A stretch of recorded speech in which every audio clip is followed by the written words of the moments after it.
Welcome to the Sports Bros Podcast, featuring the almighty B-Live, the money man Scottie D, and your host, the head of creative Eddy. The Sports Bros Podcast, by the fan, for the fan, talking sports just the way you like it. And without any further ado, let's give it up for the Sports Bros. We talking sports. Once again, it's Wednesday, and Scottie D is chuckling like an evil madman. Welcome to another episode of your favorite sports podcast, none other than the Sports Bros Podcast. I got all three of us here, myself, the HOC, Eddy, the almighty B-Live, and Scottie D. But before I get into it, fellas, I want to say something to the both of y'all right here, right now. I am uber proud of the both of y'all because we've come a long way from 2019 episode 1, from sounding like hot garbage and Hassenpfeffer. But I want to say that outside of the podcast, I am, if anybody is happy for y'all, it's me, because you got B-Live down there, the studio manager at was it the Share Studios, the Share Podcast Studios? Share Studios, yes. Shared Studios down there in Fayetteville, North Carolina. And then we got the money man, Scottie D, who's going back to school. Where you going, Scottie D? Is it Waynesboro? Waynesburg University, okay. Starting in just a couple weeks here. I am going to be a 50-year-old college student. Let's go. If I haven't told y'all enough already, man, I am extremely proud of both of y'all, and I'm so happy. And when I thought about this podcast, I didn't know where it was going, but it's really opened up some doors and some avenues for all three of us. But it ain't about me; it's about y'all too. Right now, I'm trying to give y'all flowers, y'all moment, and I just want y'all to know that I am incredibly proud of y'all from the bottom of my heart. And I'm not gonna cry. I promise. I'm not gonna cry. But that was some coherent rambling. That was something straight from the heart. But with that being said, not only do I have one, but I have two of the best co-hosts in the world. Introducing first, the almighty B-Live. What's happening? What's going on in the world today? I want to say this to my man, Scottie D. It doesn't matter how old you are. It's as long as you finish the course. Finish the race. Don't be like Stetson Bennett and be 35 years old. Still don't have a degree after 7 years of school. Get in, get out, do what it do. Scottie D, do your thing. Did I just give you a compliment? You just did that. You did that. Oh, felt weird. Oh, hell no. Let's get back to normalcy. Go ahead and introduce the other guy. I guess he's got to be on the podcast too. That felt all right. Yep. Being too nice, and he is the pride of Washington, Pennsylvania, the toughest, meanest, roughest, thuggest, ruggedest. Did y'all see on the news where they stole the Bone Thugs and Harmony street sign? People can never have nothing. He is the one, the only, the money man, Scottie D. Take me down to the Paradise City where the grass is green and the girls are pretty. Oh, won't you please take me home? Yeah. Just had that one stuck in my head. That's all. So that is truth. What you guys just said. I am going back to school like Thornton Mellon doing the triple Lindy off the diving boards. I am no respect at all. I'm going back to school for I'm taking courses in sports announcing at Waynesburg University. So it is something related to what we're doing here. I am a little bit nervous about it because I am an older student, non-traditional type student, but I am very much excited and looking forward to this opportunity. Having said that, I don't know what things are going to look like for me coming up this fall. I'm going to I'm having to take time off of my jobs. I'm going to be broke. I'm going to be busy. I may miss a segment or two or maybe a podcast or two, but either way, we'll work through it and come out on the other side. Wish me luck, because I only have to do this for 2 semesters. So hopefully this time next year we'll be have all that behind me and we'll be on to bigger and better things. But yeah, and I'm excited for you to be live doing your thing. And Eddy is off to the races here with high school football season coming up in in Ohio here in just a couple weeks. It's No, a good time of year for sports, guys. Actually, this Friday, we're going This live, Friday. baby. Oh, okay. Yeah, it is It's that. here. And Scottie D, don't worry about it. We've already got your replacement. He's a younger version of you. We'll bring on Hunter. It's all good. We out with the old, in with Well, the new. And also, if anybody you would bring in, that would be my pick, probably. So, and if anything else, we could recruit a local rapper and be like Skip Bayless and bring him onto the show. yeah. Lil Wayne. We can't afford Lil Wayne, so but we'll find a local rapper. That is a clever move by Skip, trying to stay in good with the black community after running off yet another brother. Oh boy, here we go. Yeah, we can't find, Lil Wayne ain't in the budget, but we got to find Big Timmy. But that's neither here nor there. Let's go ahead and hop right into it. The top of the order. All right, let's get this thing started. Here it is, the top of the order. Week 1 of the NFL preseason has come and gone.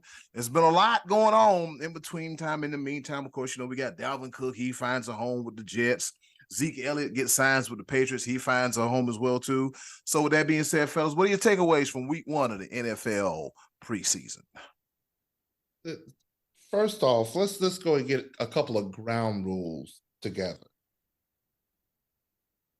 Okay, I won't show you up again. Go ahead. Okay, fair enough. Shut up. Let's start there. And when it comes to preseason, please, for the love of God, people, stop. Just calm down. Like, I'm a Panthers fan. We scored 0 points in our first preseason game, and everybody is falling off the rails. Like, our season is already over. And I'm just like, we got a rookie quarterback. We got a head coach, the first time with the system there. We got a bunch of new coaches, new systems, new players. It's going to be all right. Relax. I look at it this way. Even our expectations weren't even high to start with. It's going to be fine. Calm down. Let's just enjoy football. Just whatever. Second of all, again, to all fan bases, calm down. Like, everybody, if according to multiple reports and everything, we might as well go ahead and hand off the MVP to Justin Fields. The 3 catches, 129 yards, 2 touchdowns. That sounds like a great stat line, but he threw the ball. It was screened. Yeah. Wide receiver did all the work. If anything, can we get DJ Moore back, please? Ooh, but that's him. But they just Justin Fields, the hype is there.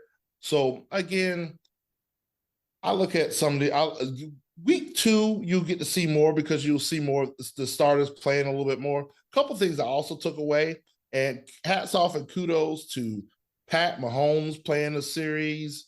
Like, out of all players, I think he could take week 1 off, but he wanted to play a series. Russell Wilson in Denver played multiple series. You would think, out of all people, that he's trying to win a job. Yeah. Hey, what he got the money though? What, 5 years, $250 million, X amount of it guaranteed, whatever. But he was out there. He trying at least. Did Dak play his first week? No, but our good quarterback played a couple series. Cooper Rush played a couple. And then he said the good quarterback. Speaking of the good quarterback, now people want to bench Trevor Lawrence because what was his name? What the 3rd string quarterback for Jacksonville? He shook off a couple tackles against the Cowboys and threw a touchdown. Yeah. 5. Like, every person that touched that dude should be cut immediately. Tackle. Yeah, that was bad. And he threw a miraculous. I was like, well, yeah. Guess what? You probably still not. You may make the team because of that one play, but people relax. It's okay. It's all right. The Jets are still not going to win the Super Bowl. I don't care who they sign. That Dalvin Cook was a pretty good pickup, but That's a good, really good pickup. really good freaking pickup. God Almighty, the Jets are just because he's good. Anybody would have. It would have been a good pickup for anybody that would have had the sense to sign him. $8.6 million. Still ain't paying the man enough. Poor guy. And Brees How is Hall, he going to get? How is he going to get by? How is he going to get by this year? and I feel for him. And Brees Hall got activated from the pup list of a few days ago. So we'll see. It'll be a 1-2 punch. And you remember that thing I sent in the ESPN graphic, and ESPN like, with the Patriots signing Ezekiel Elliott, is Ramondre Stevenson and Zeke Elliott the best 1-2 punch? It ain't stop. The hype thing that ESPN tries to do with every story is ridiculous. Just stop. Every story is new hype. This is the best thing ever. Like this, oh my God. Like, I don't even understand why they do this, because all you're doing is setting us up to go back and be like, didn't you say this a few weeks ago? And then bust. And then they're gonna turn that into a whole nother story. That's what they do. They make stuff up just to make another story when somebody can come back and say, I told you so, you overreacted, and blah, blah, blah. I'm like, how about stop making up these dumb narratives and just let people play football? And let the season play out. Just like you say, be like, okay, let's get to week 1 first and then go from there. How about that? Can we do that, please? Please. Oh, Scottie D. So let me give you a couple. I'm going to give you 3 points as it pertains to my team, and that might be 3 more points than any kicker for the Cowboys can produce. Because at last we saw the Dallas Cowboys in a meaningful game, the field goal kicker was shanking balls, extra points, that is. And now he's gone, and they replaced him with a guy named Brandon Aubrey. Have you ever heard of him? You guys know who he is? Nope. You know why I've never heard of him? Because he didn't even play college football. He's a soccer player, and he played 1 year in the USFL, and now he's the kicker for the Cowboys.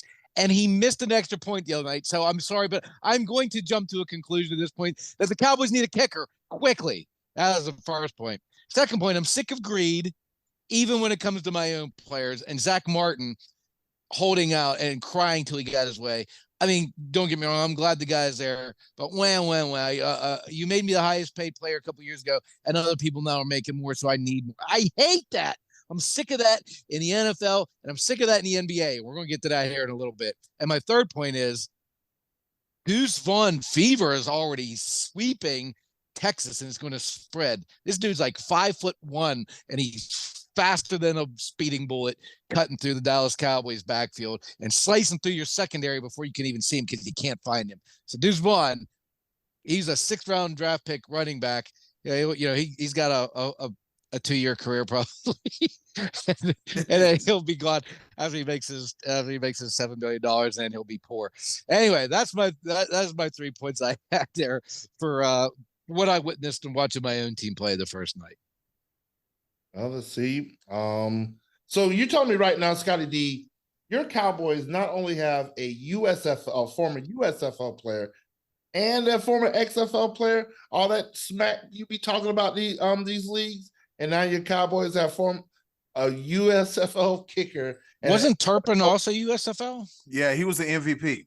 Devontae Turpin was the MVP. I think. Or XFL? Yeah, I think he was USFL too. Either way, though, one of them leagues that Scottie D doesn't like. Either way, that and the Cowboys are filling up their roster, and I love it because irony, sweet irony.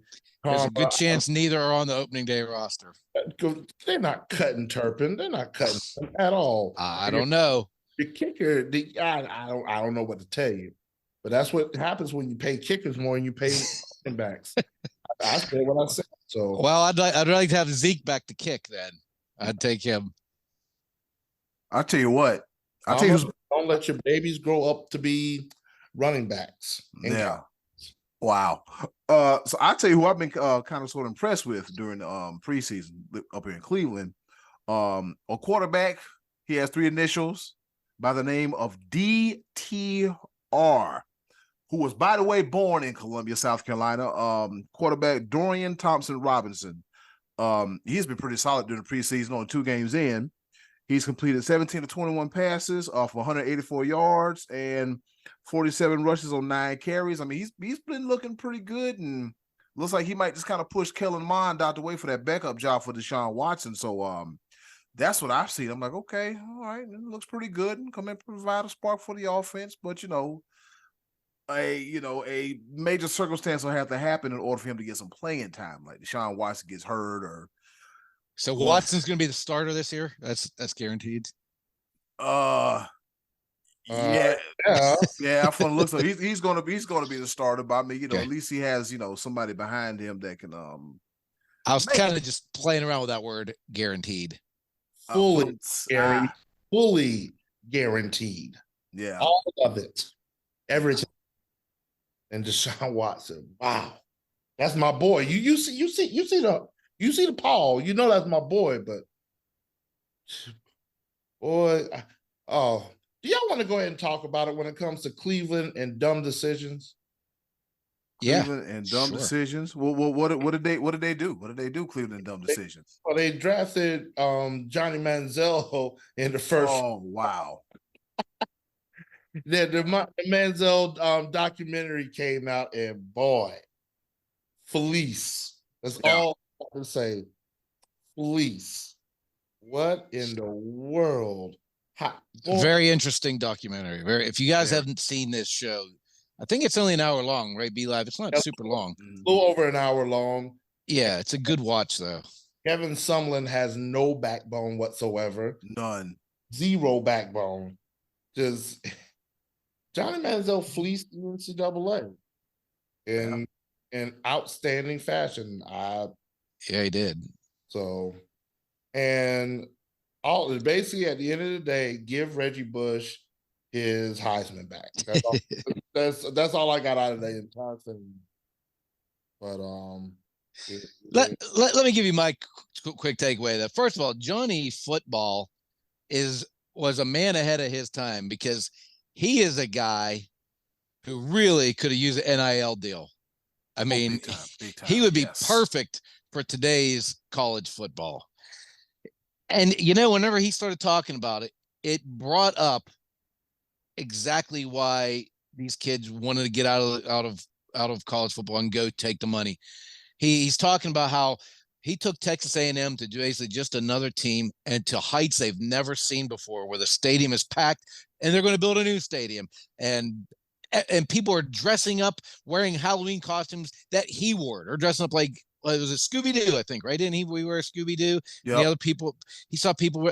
This guy had every opportunity to rub elbows with celebrities, and you can't blame him. He's 19 or 20 years old, and he's at a club with Drake and meeting the LeBron and all the top athletes and celebrities, and they are selling millions of dollars worth of his jersey. And he said, I didn't have any money.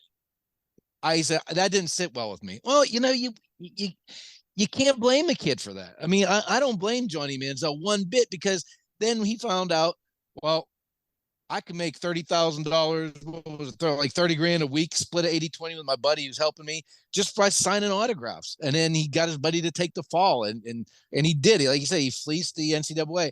But if he got caught, so what? What did he care? Because he knew he was getting out of there after his second year anyhow. He'd already said, I'm moving on to other things. That was the first takeaway I had. The second takeaway I had was about this documentary is, I felt like when it began, they started off showing him at a Texas A&M function, and at one point they showed him, and he's like shaking hands and all that, and then they showed him one point he's on the field getting acknowledged.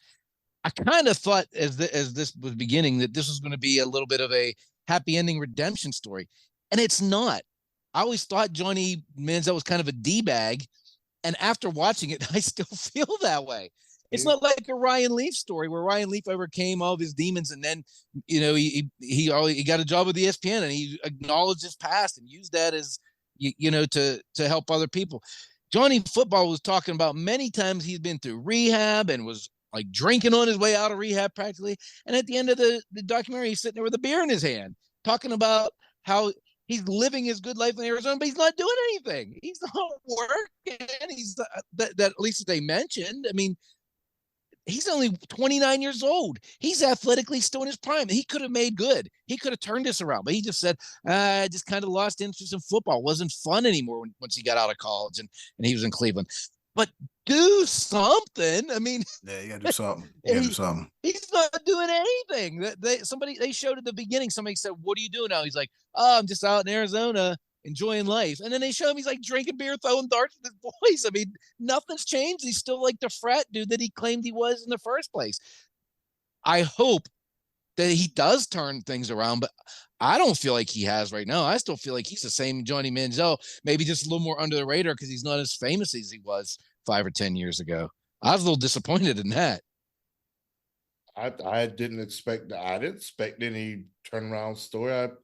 I expected it to be exactly like it was because Netflix bought it, and so guess what? He's going to get money off of that. Yeah, more money coming to the bank account. You're right.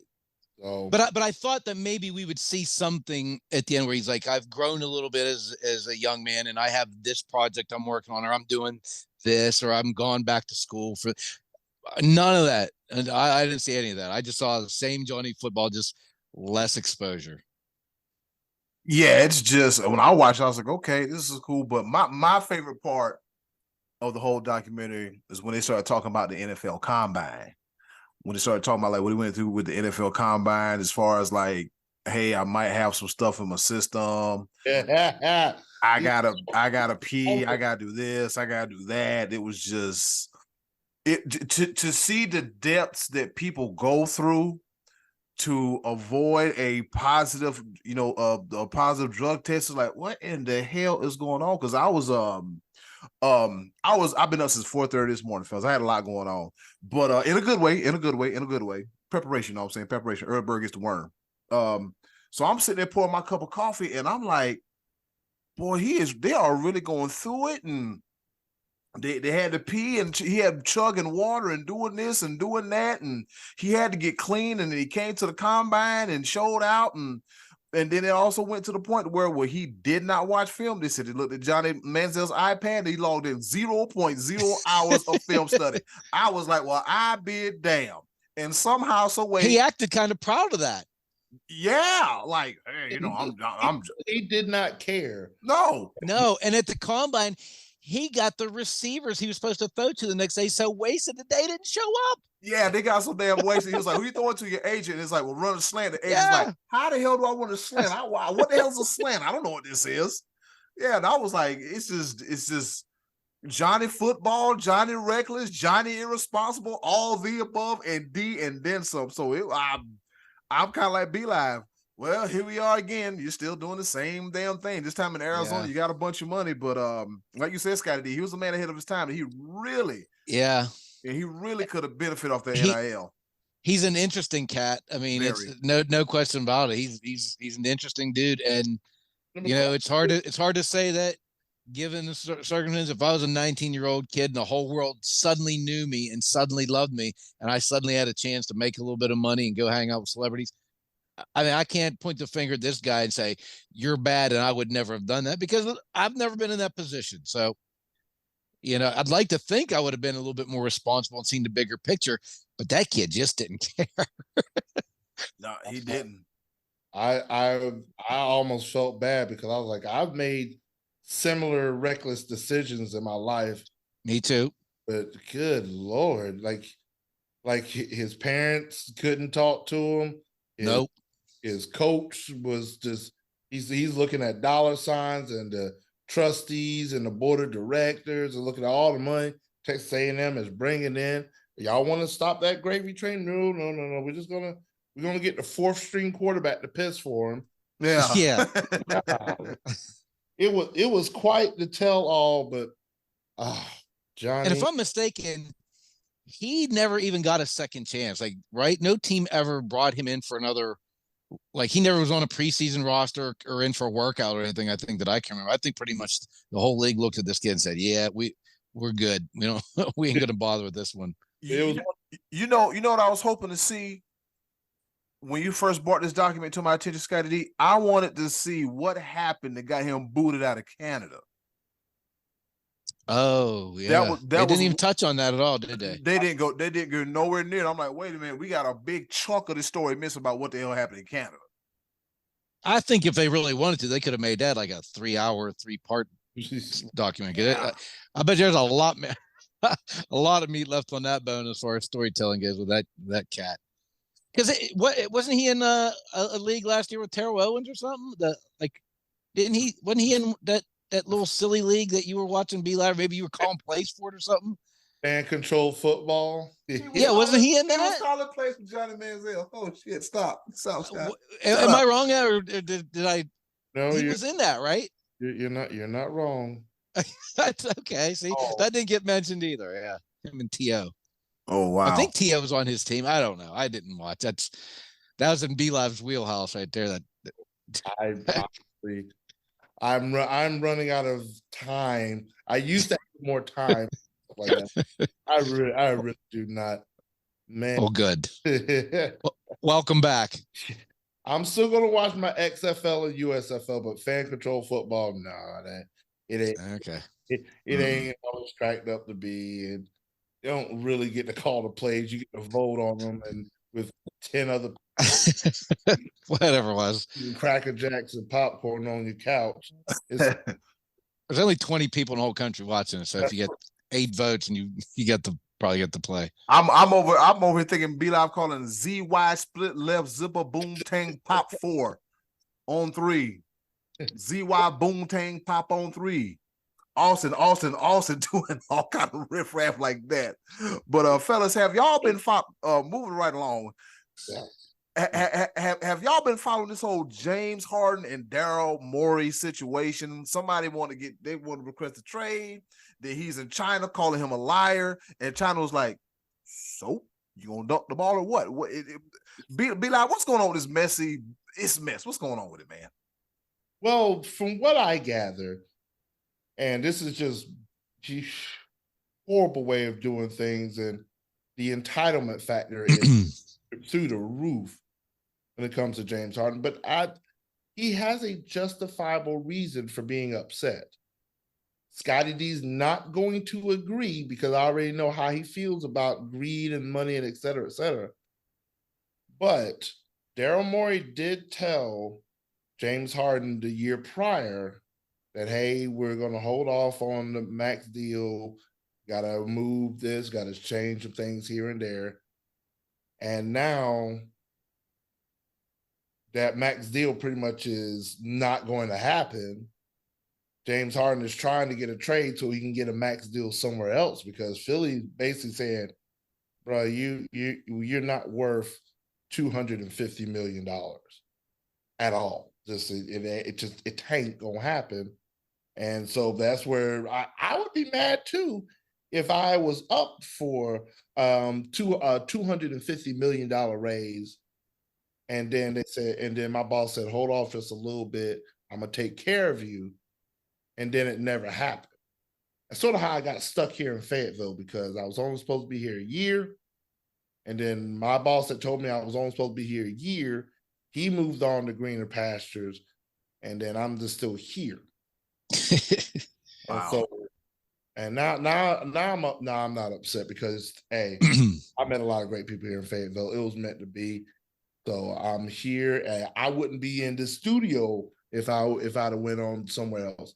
Everything happens for a reason, but $250 million bucks. I'd be mad if I. Yeah. Okay. I'd be mad too if I paid this guy what I've paid him and can't get past the first round or the second round of the playoffs.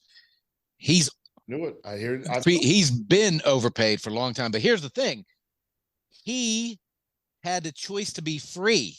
He wants to play for the Clippers. He had the opportunity to go play for Clippers.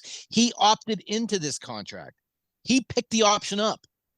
You know why? Because it's $34 million, and nobody else is stupid enough to give this no defense and overweight playoff losing son of a gun that kind of money. Nobody. He's not worth it, and he knows it. He's 33 years old. He can't win playoff series after the first round. So play it again, be loud, do it again.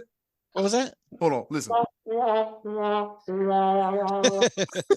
the sound effects. I forgot all about it. Oh, I like it. I like it. I got a sound effect there. Yeah, I mean, he's not that player that's going to take you to the next level.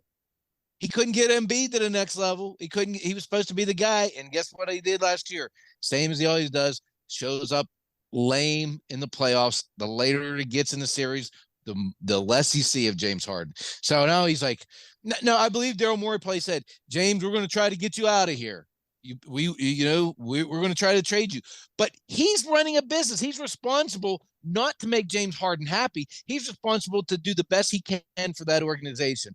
And if the Clippers are saying, we're not going to give you a bucket of balls for this dude, he can't just say, okay, but he really wants to come there. So here, give me nothing and take him.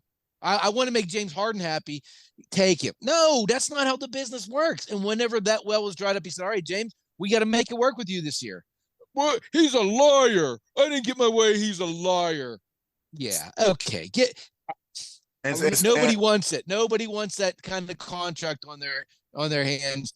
Nobody wants James Harden. And speaking of that quote, I'm gonna give you some time, be live. And speaking of that quote, Scottie D, while James Harden was on his Chinese tour, he said, and quote, it says, Daryl Morey is a liar, and I will never be a part of an organization that he's a part of. That's twice, ain't it? Let me say that again. Daryl Morey is a liar, and I will never be a part of an organization that he's a part of. Go ahead, be live. I want to ask Scottie D this because, Scottie D, you make some very valid points. I knew you were going to make these points, and I do tend to agree with you on a certain level.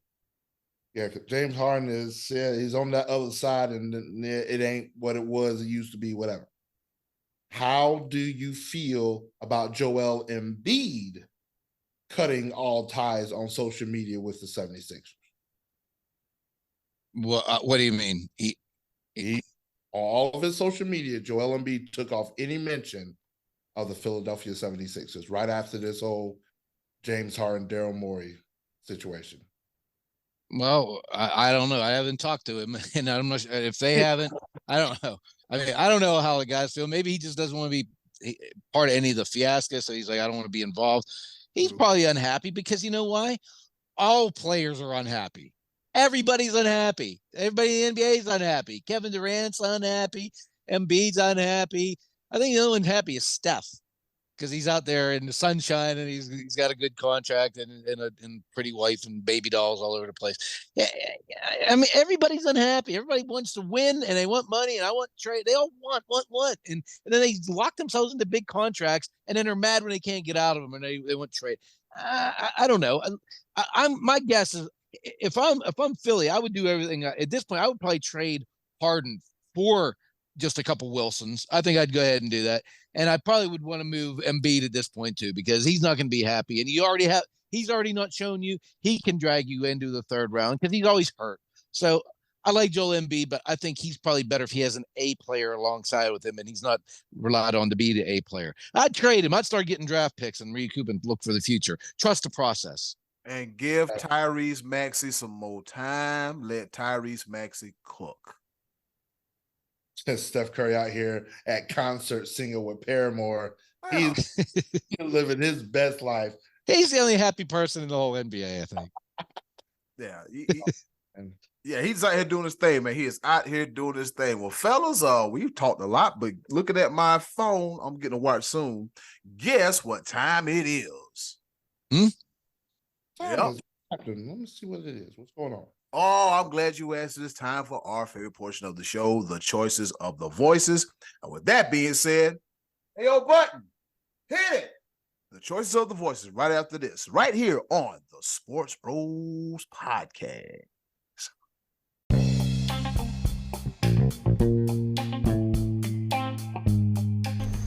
And now, our favorite part of the show, the choices of the voices. Once again, thank you to the wonderful man, So Love You, Miss Button, for introducing our favorite portion of the show, the choices of the voices. Last week, the turnout wasn't so great, but we understand it's summertime. It's a whole lot of stuff going on. We not mad at you. very understanding here at the Sports Bros Podcast. But we're back. Shout out to B-Live for gathering the answers for the choices of the voices. And with that being said, Scottie D, what's on tap this week for the choices of the voices? Fantasy football players, you get the number one pick overall. You got who you taking?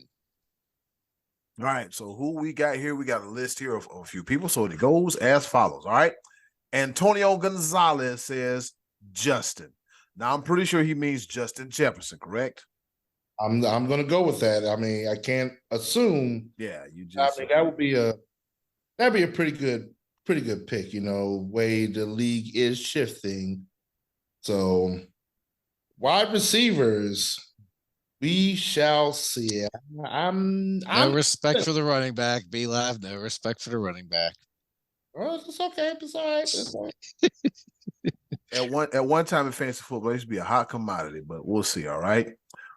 Marcus James, what's up, fellow South Carolinian? He said, I'd be torn between Christian McCaffrey, Austin Eckler, and we got another one for Jay Jetta's Justin Jefferson. So that's two for Justin Jefferson. And then he said, that's right. I consider taking a wide receiver number one overall. Well, only Jefferson. I may give Tyreek Hill and Jamar Chase some consideration, but I don't think I would pass on CMC and Eckler for either of them. So I understand it. If it's available, go get it. Go get it, right? Matty Ice, he says he will pick Austin Eckler, but for some reason he will pick Christian McCaffrey. He said, only problem is I don't want to root for no 49ers. So he would rather pick Austin Eckler versus Christian McCaffrey simply based on the fact that he don't want to root for no 49ers.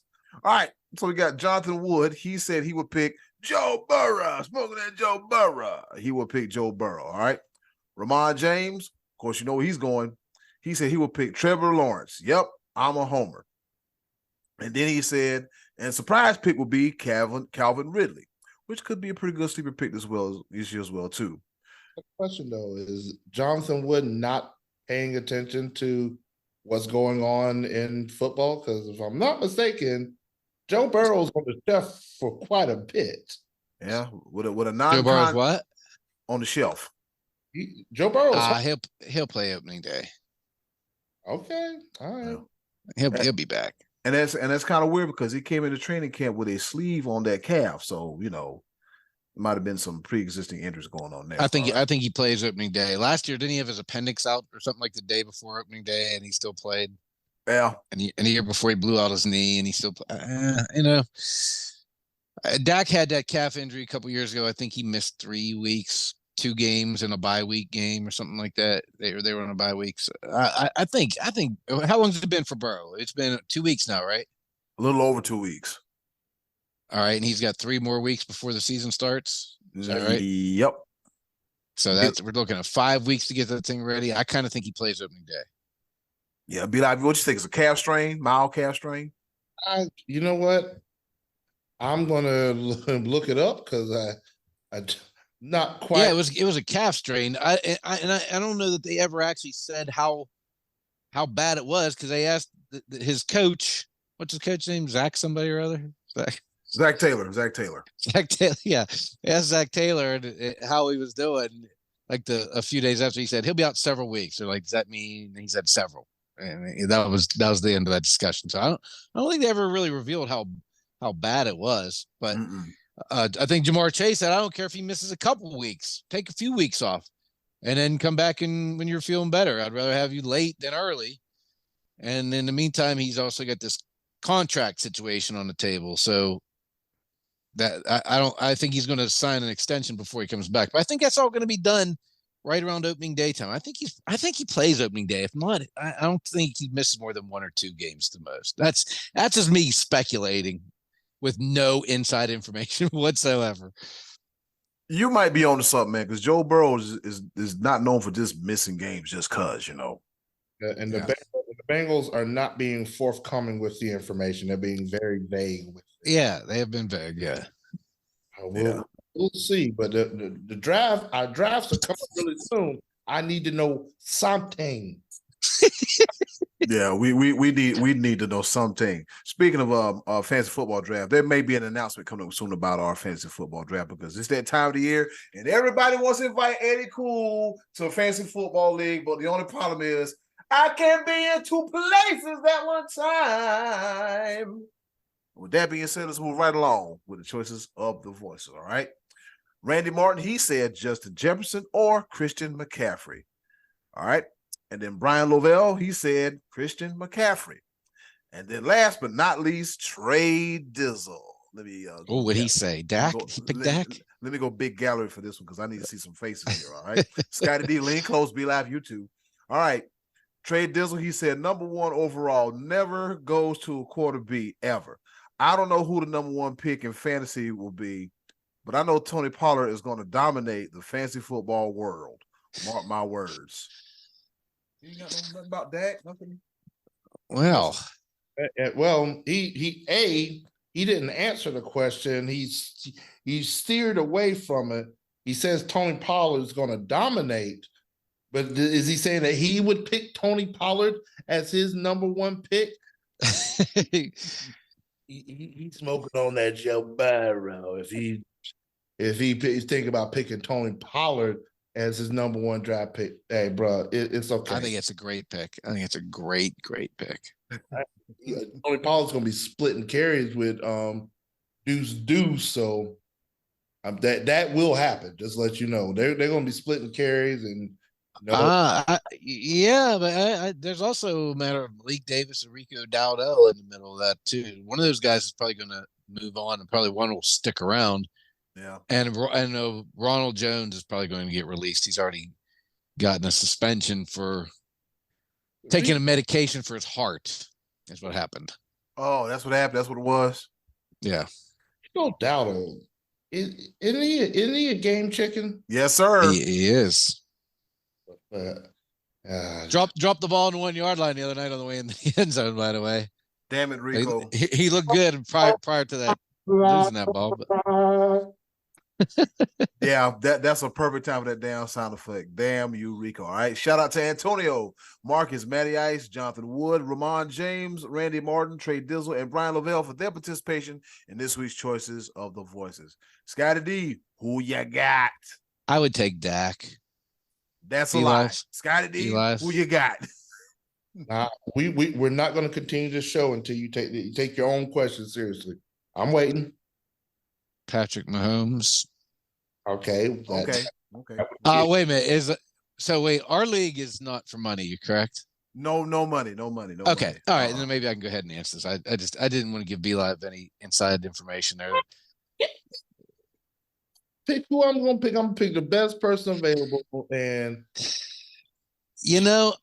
this might sound, I don't know if I would have the guts to actually go through with it. I would kind of lean towards Bijan Robinson just because I think as the running back, if I was picking first, he wouldn't get back to me coming back through the other way. And I think he's going to be the guy. I think he's going to be a stud this year. I think the young running back with the fresh legs, and the Falcons are going to rely on the run. I think he could be the top running back statistically in the league this year. Now, everyone else is saying McCaffrey and Austin Eckler. So I don't know that I would definitely pull the trigger, but I would like to have one of the top 3 or 4 running backs if I'm picking first, because I know there's a little chance it would come back to me. Or I would even consider Travis Kelce, because as the tight end, there's a big gap after the next statistical tight end. I mean, it's almost like you get a bonus if you get Kelce on your team, whereas there's a lot of quality running backs, a lot of quality receivers. So I think I would have to go with one of those too if I was in a complete start over redraft league. B-Lab, what do you think? I'm not mad at you at all. Those are compelling picks. Would I pick a tight end the number 1? That would be he's not coming back. If you pick first, you're not getting him in the second round because you're picking last if in the second round. So you don't. If you want Kelce and you're number 1, you better take him there because you're not going to see another chance at him. Okay, all right. We'll see. We'll see how these drafts go. I'm going to tell you right now, everybody wants to jump ship Nobody cares about the running backs anymore outside of there was a couple of mentioned, CMC, Austin Eckler. Nobody, and I mean nobody's going to give love to my boy Nick Chubb. Nobody? Say it again. That's my pick. I'm sorry.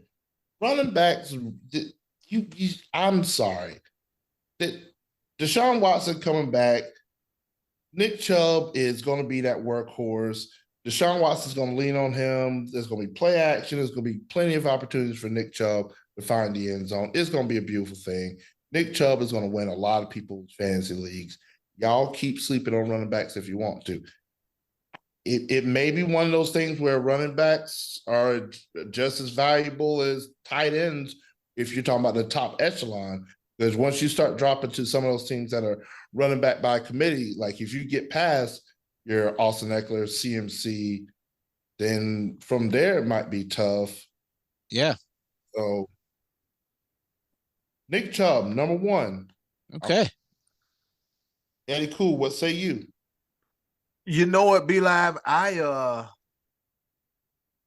respect that. I respect that. But for some reason, man, something is telling me, look, if you can, you better pick Justin Jefferson. Something in the air is telling me to pick Justin Jefferson. I don't know what it is. He's best receiver in the league. He got it going on. Out of all the wide receivers on that, in fantasy football, he has the most consistent thing, and that's a steady quarterback that will get him the ball. I can say that. I mean, that's very true. Yeah, Justin Jefferson is no doubt top 5, and I'm looking at Bijan Robinson. Huh? That's a number 2 wide receiver in Minnesota now. Who's number 1 wide receiver in Minnesota? Justin Jefferson. That's what I'm saying. Who's their number 2? Oh, Addison, maybe? He's a rookie. No, you're talking about wide receiver. Jordan Addison, talking about from Southern Cal, is it? KJ. Yeah, he went to Pitt and then USC. Yeah. Yeah. KJ Osborne and then whoever that dude is. His name slips my mind. Damn. Who is it? So Jettis is going to get a lot of targets. So. Yeah. Yeah, you would think. And Dalvin Cook's not swinging out of the backfield any longer either. Yeah. Which also could lead to some deficits, in which case you're throwing the ball to catch up. Justin Jefferson. I might want to rethink my answer. I'm thinking it right now. Yes, everything points towards Justin. I'm telling you, PPR targets. It's just it's a situation that if it's there in front of you, you can't say no to it. Yeah, can't say no to it. But Scottie, you brought up a very good point. It's going to get to a point where Minnesota's going to get, going to get down. And they got to play from behind. And they got to throw the ball, and it's going to be some real uncomfortable stuff for the Vikings. We shall see. Spot the ball, Lord Jesus. September can't get here quick enough. The fantasy draft can't get here quick enough. We need professional football. Need immediately. Like I need professional football. I need to do football. Yeah. Yeah, the Johnny football documentary helped enough for a minute there, but enough of that. Let's get the real thing going here. Give me some real football. I can't. As much as I want to get behind Canadian football, it just ain't it. It's no Canadian football is okay, but it's no USFL or XFL. I'll tell you that. Oh boy, here we go.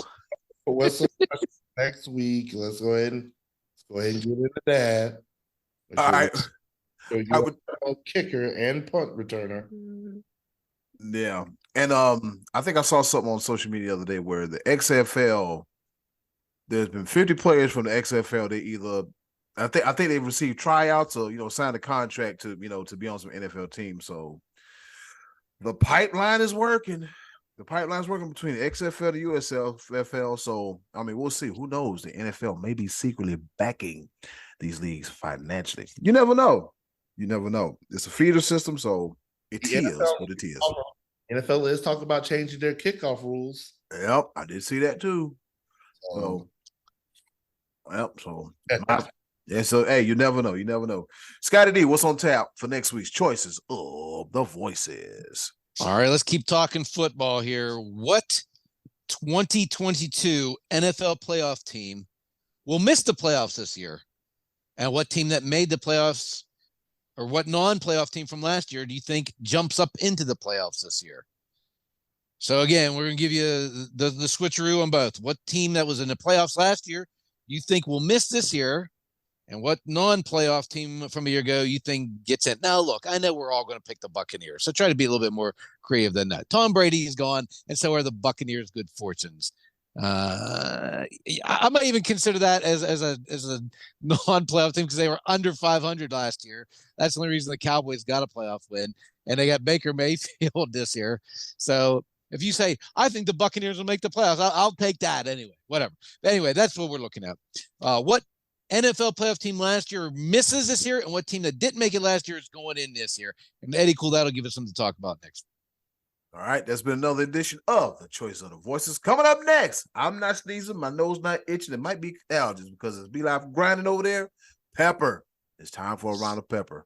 Coming back right at you, right here on the Sports Bros Podcast.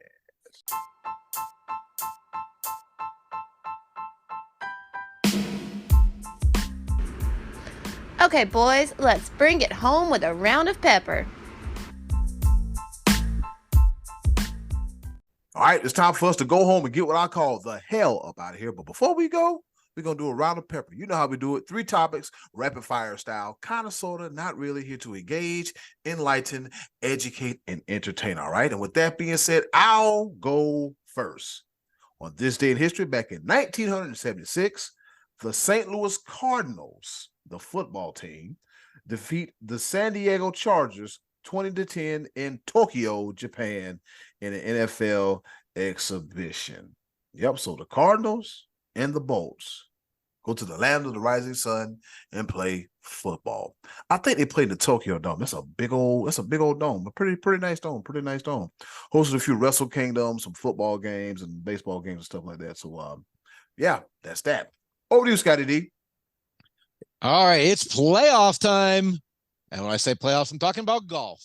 Now, actually, before I get into this, the PJ's FedEx playoff, I want to tell you about, I played golf myself this past weekend with a lifelong friend of mine, and he had just come back from Myrtle Beach. He had gone down there on a family vacation, played a round of golf down there, and on the way back, he and his family, his sons, they stopped in West Virginia for the Live Golf Tournament. He went to a Live tournament, and he said this was a really good event. It was a fun event. And he said the reason is because the players, well, he said everyone except for Brooks Koepka, the players were a lot more accessible and friendly. And I saw pictures of his son with Sergio Garcia and Harold Varner and Cameron Smith. So he said this Live tour thing, this Live event was great. And I got to tell you, it didn't change my mind. I still hate it. So I watched the PGA on Sunday, and I saw a great tournament as Lucas Glover, the old man with his pants, butt sweating and leg sweating all the way through his pants, he grinded out a victory over Patrick Cantlay in a playoff for his second win in a row, by the way. But this one was the first of the 3 of the FedEx playoffs.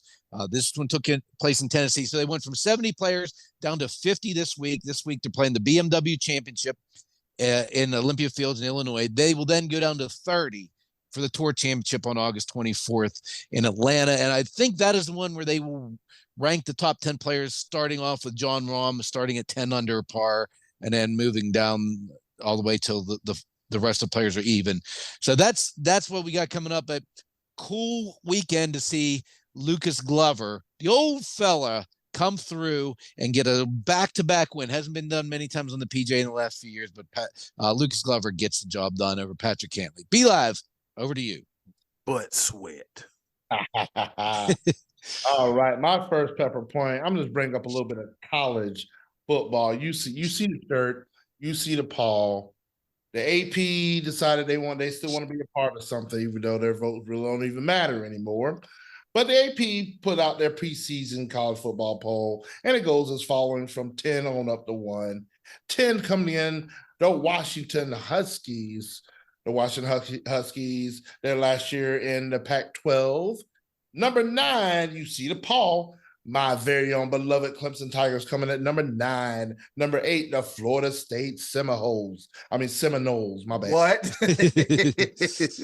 I said what I said. All right. Coming in at number 7, the Penn State Nittany Lions. Number 6, Really? Yes, Penn State at number 7. Number 6, the Southern Cal USC Trojans, the real USC Trojans come in at number 6. Number 5, LSU, Louisiana State University Tigers. Go Tigers. The fake Tigers. Number 4, Alabama, the Crimson Tide comes in at number 4. Number 3 with 1 first place vote is the Ohio State University. The Buckeyes coming in number 3. Number 2, coming in with 2 first place votes is that team up north, the Michigan Wolverines. And coming in at number 1, they're thinking that there might be a 3-peat with 60 first place votes. Hey. Georgia Bulldogs. Oh, please, for the love of God, don't let Georgia win it a third time. Oh, my goodness. It come out the woodwork now, but it is what it is. College football, I think we're like less than 3 weeks away. Thank God, Eddy cool the ball. Gonna bust out the bush toes. Go Dogs! Where was you at 5 years ago, 6 years ago? What was you doing? What you doing? All right.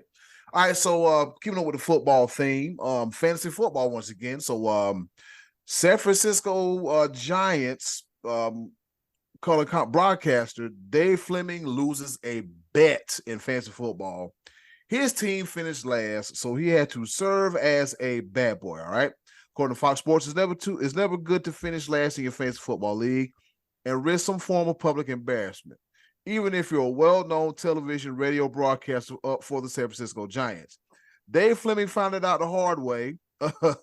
With the new fantasy season around the corner, he had paid penance for finishing last in his league last year by serving as the Giants' bat boy for 3 innings.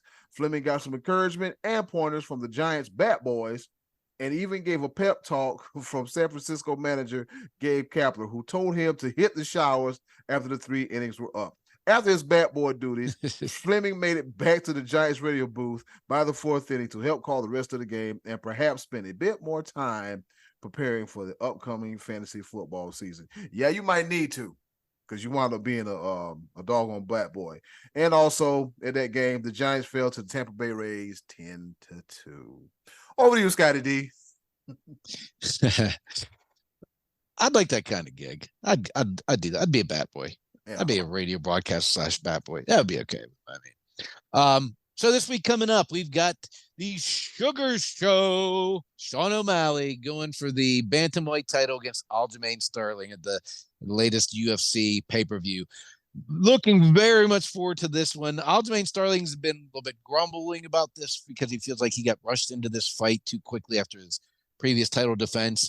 But Sugar Show seems primed and ready. He is the underdog. Sterling is not faltered since he's grabbed this title. So that one's coming up. And on the undercard is the return of Chris Weidman. Now, I don't know if you guys remember this, but I do because I watched it live. But in April of 2021, he took on Uriah Hall and snapped his leg in half. Yeah, I remember him. Throwing a kick.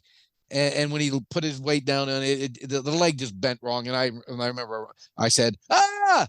That was my reaction. "Ah!" Because I didn't like what I saw. But rather than retire, Weidman has fought through this pain. He's coming back to the octagon.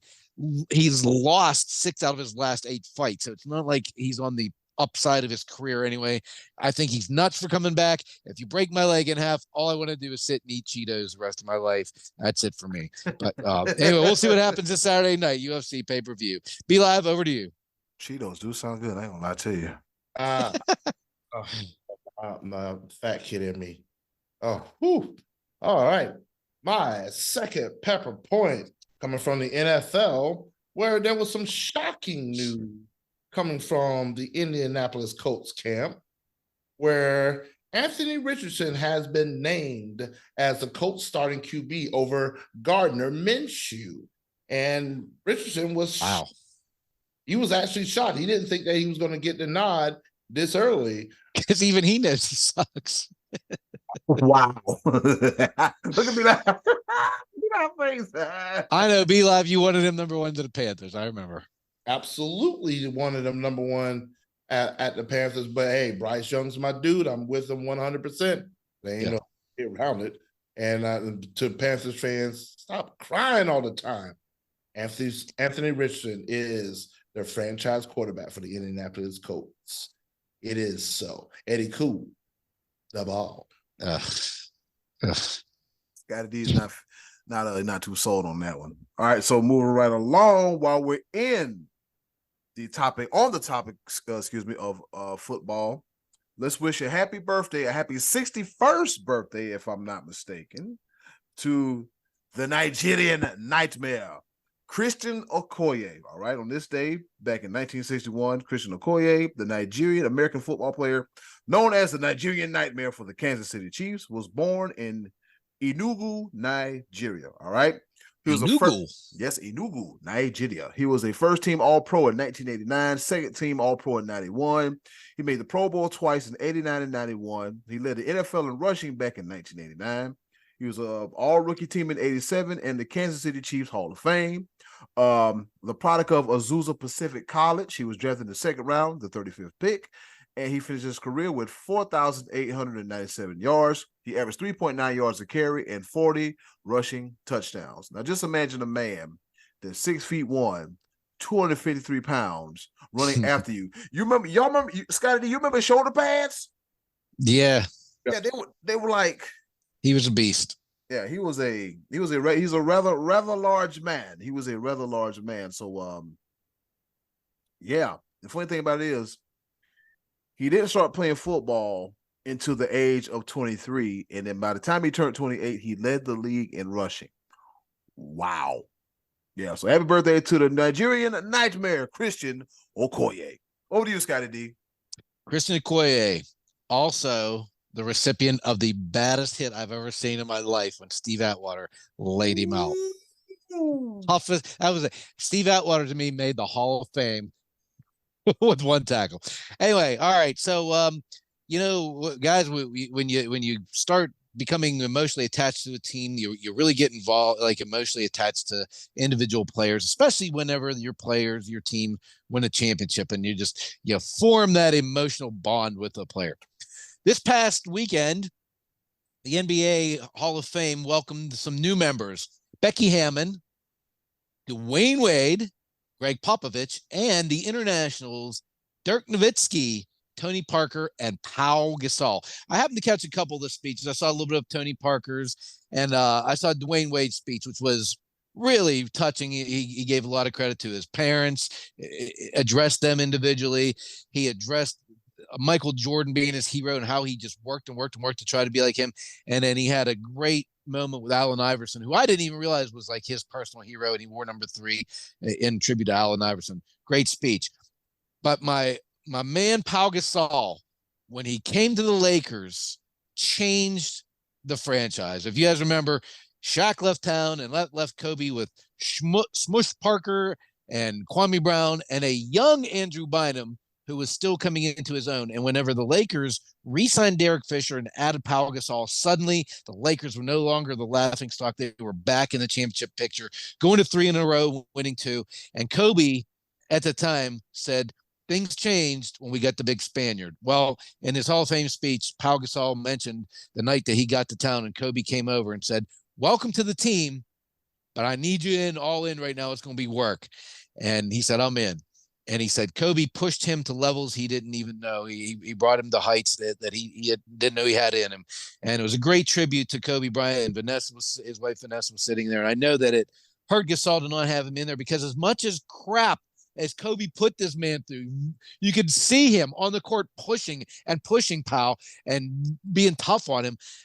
Gasol, being ever the loyal friend, never let that affect him, never let his ego get in the way, took his game to the next level, and these guys remained best of friends after Kobe's playing career ended. And so it was, for me as a Laker fan, I was emotionally invested in that team. I was emotionally invested in that speech as well. So congratulations, not only to Pau Gasol, but all the new Hall of Famers. Be live to you. And Scottie D, why do you keep doing this to me? That Why? make you cry? That make you cry? Because I cried when I saw Powell give the speech. I did. I teared up. What you do is that you come in with these emotional and feel good third pepper points, knowing that I'm going to come with mess. Here we go. Let's get it. Let's get it. And my third and final pepper point, and this is something that is near and dear and emotionally attached to Scottie D, and I am so proud to make this announcement. ESPN announced Monday.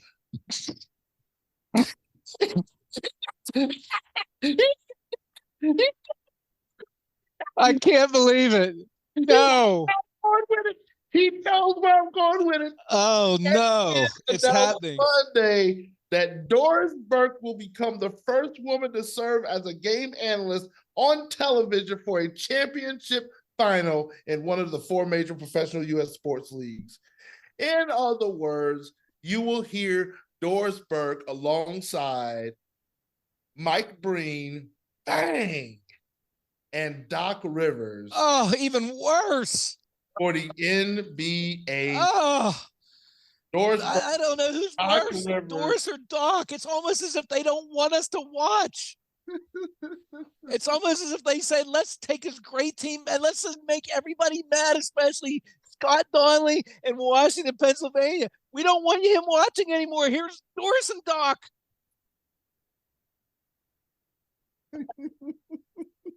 Oh. My third and final pepper point strikes again, ladies and gentlemen. Oh. What happened? Oh my goodness. I knew it. Doris Burke is part of ESPN and ABC's top NBA. That's unbelievable. That is unbelievable. Well, it gives me hope. I'm going to college for this stuff. It gives me hope. See, now you got some. You can be that terrible and still work for God. ESPN as lead analyst. I can surely pick up a job at a high school gym somewhere doing play-by-play. I got hope now. That's the way I'm looking at it. Putting a positive spin on it. Amen. Doris. Ladies and gentlemen, you are welcome. Oh, that did my heart glad just to see the amount of pain that's he's spent his whole water out. That clip is going on YouTube. Not gonna lie, that's going on YouTube. Yeah, Scottie D does his best Great Muta, Ricky the Steamboat, and Oscar impersonation. Oh boy. Oh man. And with that being said, ladies and gentlemen, this has been another episode of the Sports Bros Podcast. Like I said, shout out to the almighty B Live. He is the manager over there at what's it called? B Live Shared Studios. Share Studios. Yeah. Share Studios B Live. Where can they find you at?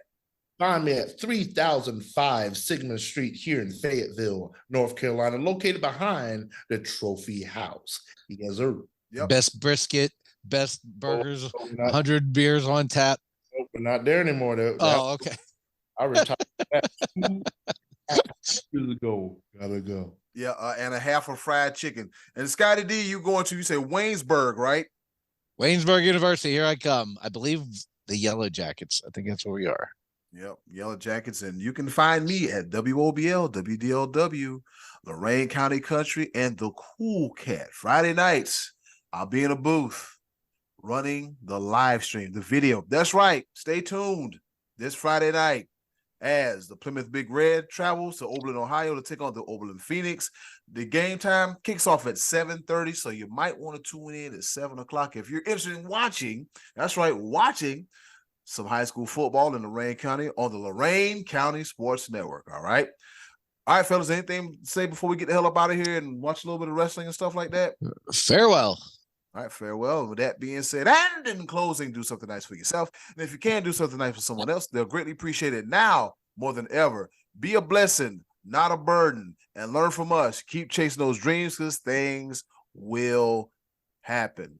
If you start school out there, kids, be careful. No crying. No, you can't stay home. Get your ass up and go to school, all right? Your parents love you, and so do we. It's been another episode of the Sports Bros Podcast. Be live. Take us home.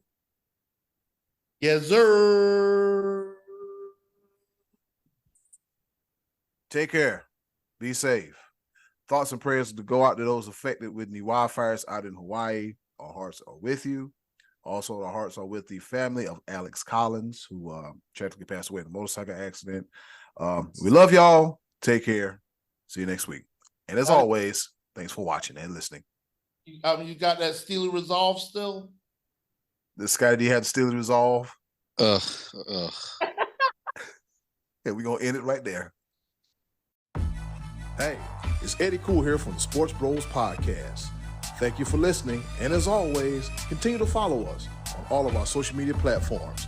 Just click the link in the description box and keep up with the Sports Bros Podcast. And once again, thanks for listening.